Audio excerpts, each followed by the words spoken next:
초등학교 시절 여자아이들 이름 중에 유난히 아들 자자가 들어간 경우가 많았습니다. 경자, 금자, 달자, 문자, 미자, 복자, 선자, 숙자, 순자, 영자, 옥자, 은자, 인자 헤아릴 수 없이 많았습니다. 딸인데 왜 아들 자자를 사용해서 이름을 지었을까요? 일본풍을 흉내내서 그럴 수도 있고 부모가 아들 낳기를 간절히 원했기에 지었을 수도 있습니다. 예수님 당시에도 딸을 낳으면 흔히 짓는 이름이 있습니다. 마리아입니다. 복음서에는 여러 명의 마리아가 나옵니다. 자칫하면 성경 읽을 때 이 마리아가 저 마리아 같아서 헷갈릴 수 있습니다. 예수님의 어머니 마리아, 마라다의 여동생 베다니 마리아, 7 귀신 들렸던 막달라 마리아, 마가 요한의 어머니 살로메 마리아, 작은 야고보와 요셉의 어머니 글로바 마리아. 예수님 당시 여성은 수에 치지 않았습니다. 신명기 율법에 여성 인권을 보호하기 위한 법이 있지만 예수님 당시 유대인은 여성의 인권을 중요하게 생각하지 않았습니다. 그러기 때문인지 복음서에는 이름 모를 여인이 많이 등장합니다. 그러나 예수님은 여성을 인격적으로 대하였습니다. 흔히 사람들이 멸시하는 가늠한 여자, 창녀, 사마리아 여자, 이방 여자들에게도 관심을 가지고 마음을 쏟아주셨습니다. 성경에는 주로 예수님의 남자 제자들이 나오지만 잘 살펴보면 여성들도 예수님을 따라다녔습니다. 예수를 섬기며 갈릴리에서부터 따라온 많은 여자가 거기 있어 멀리서 바라보고 있으니 그 중에는 막달라 마리아와 또 야고보와 요셉의 어머니 마리아와 또 세베대의 아들들의 어머니도 있더라. 작은 야고보의 어머니 마리아나 세베대의 어머니는 아들이 예수님의 제자여서 예수님을 따라다녔습니다. 반면에 막달라 마리아는 일가 친척이 아무도 없는 천의 고아였습니다. 7 귀신 들렸던 그녀가 예수님에게 고침받은 후 자기 인생 전부를 걸고 주님을 따라다녔습니다.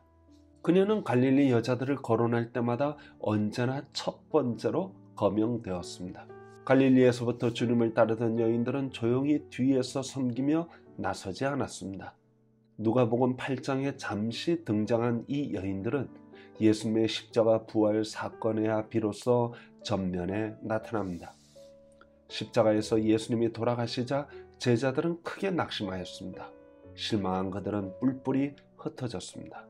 마가는 의도적으로 십자가 형장에 여인들이 있었다고 기록하였습니다. 예루살렘에 머물러 있던 제자들은 앞으로 닥칠 환난과 핍박을 예상하며 두려워하였습니다. 그때 갈릴리에서부터 따라온 여인들은 조금도 두려워하지 않았습니다.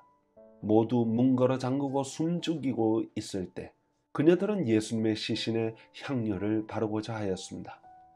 그것이 마지막으로 가시는 예수님에 대한 도리라고 생각하였습니다.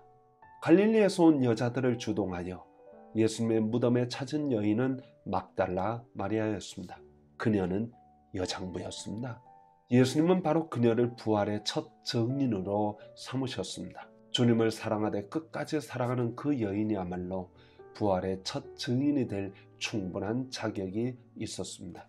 성경학자 중 일부는 마리아가 초대교회 예수 운동에 베드로와 비교될 만큼 중요한 역할을 하는 여성 지도자로 떠올랐다고 추측합니다.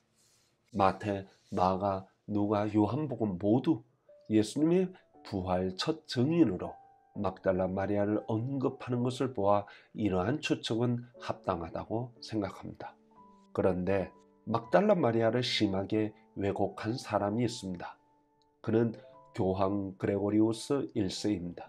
구텐베르크가 인쇄술을 발명하기 전까지 성경은 너무나 비싸고 귀한 책이었습니다. 교회나 수도원에만 보관되었던 성경은 사제와 학자들만 읽을 수 있었습니다. 일반인은 설교 시간에 들려주는 성경 이야기로 만족하였습니다.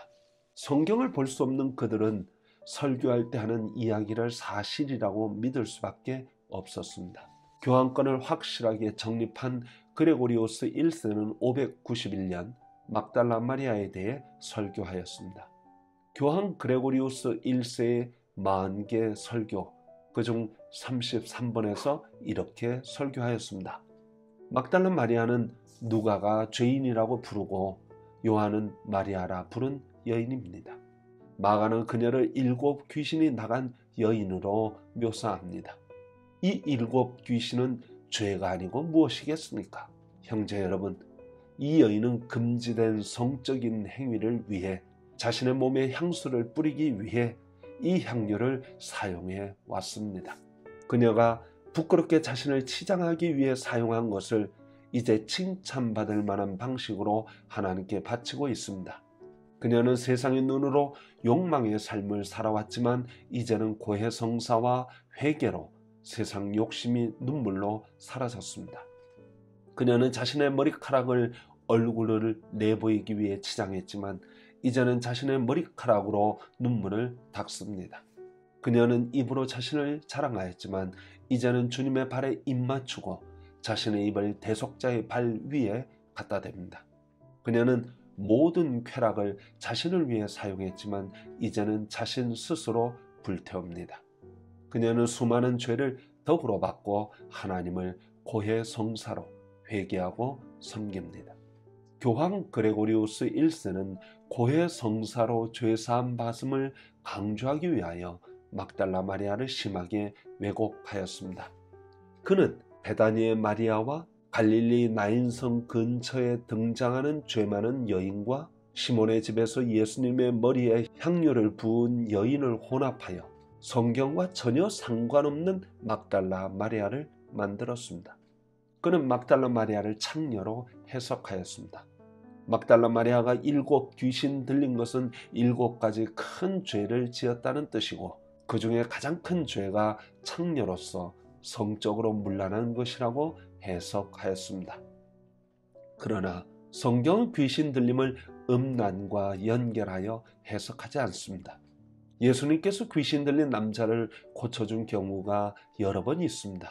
그러나 그들 중 어느 누구도 음란죄 때문에 귀신 들렸다거나 귀신 들려서 음란죄를 저질렀다고 말하지 않았습니다. 7 귀신 들렸던 막달라 마리아를 음란하다고 해석한 것은 그레고리우스의 지독한 편견입니다. 교황은 절대로 틀릴 일이 없다고 믿었던 사람들로서는 교황 그레고리우스의 설교를 받아들일 수밖에 없었습니다. 그 결과 초대교회의 위대한 여성 지도자여 부활의 첫 증인 막달라 마리아는 졸지에 창녀가 되었습니다. 이보다 더 끔찍하고 수치스러운 오해는 있을 수 없습니다. 교황 그레고리우스 1세의 설교 이후 1400년 동안 막달라 마리아는 오명을 뒤집었을 수밖에 없었습니다. 니코스 카잔차키스의 원작을 바탕으로 만든 마틴 스콜세지의 그리스도 최후의 유혹이나 멜 깁슨이 만든 패션 오브 크라이스트와 같은 영화뿐만 아니라 뮤지컬 지저스 크라이스트 슈퍼스타 역시 막달라 마리아를 창녀로 묘사하였습니다. 이제 더는 그녀에게 불명예를 안겨주어서는 안 됩니다. 그녀는 창녀인 적도 없었고 7가지 큰 죄를 저질렀다고 할 수도 없습니다. 그녀는 조용히 예수님을 섬기며 따랐습니다. 그녀는 다른 여인들과 함께 자신의 소유를 가지고 예수와 그 제자를 섬겼습니다. 그녀는 인생 전부를 걸고 주님을 따랐으며 생명을 바쳐 주님을 사랑했습니다. 그녀는 모두가 불안에 떨며 두려워 숨을 때 과감하게 무덤을 찾아갔고 부활의 첫 증인이 되었습니다. 그녀는 용감하고 강인한 여성 지도자였습니다. 막달라 마리아는 새롭게 해석되어야 합니다. 감사합니다.